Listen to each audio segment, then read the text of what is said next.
So remember the first lecture where we talked about calculating the length of a two-dimensional vector. So we drew a vector, let's say UAB, like so, such that the x projection of U was A and the y projection was B. And we said that the length of vector u, which is this length, can be calculated using Pythagoras theorem, like so: a square plus b square, square root of that. And turns out the way we calculate the length of a vector in Rn is quite the same. So let's say u be a vector in Rn such that u is equal to x1, x2, xn. So the length of u, so let me write it down. So the length of u, which is also denoted by this symbol, length of u, is equal to square root of x1 square plus x2 square plus xn square. So for example, the length of vector v, which is say 3, 4, 12, will be equal to square root of 3 square plus 4 square plus 12 square, and I think this will be 13.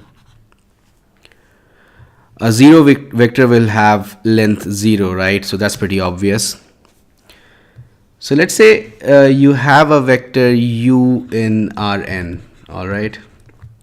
So u will be say x1, x2 till xn.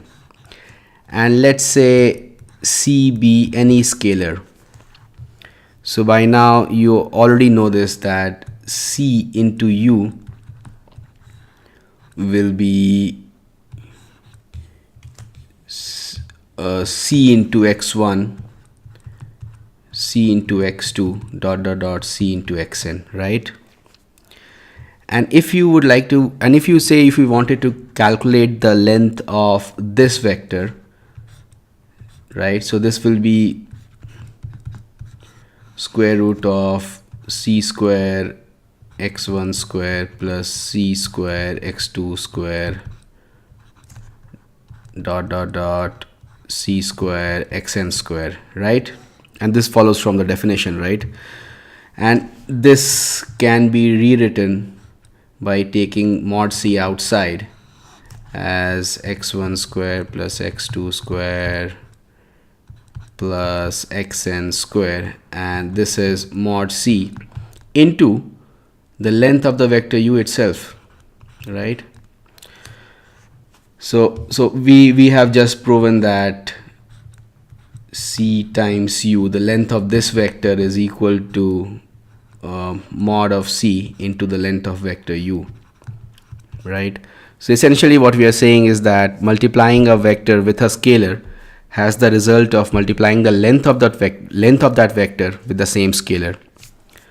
So interestingly, what if we choose a scalar c such that mod of c is the inverse of the length of that vector, right? So if you choose c like that, you will always have a vector which will have length 1, and vectors with length 1 are known as unit vectors. All right. So for example, let's consider this vector v as let's say 3, 4, 5. All right. So the length of vector v,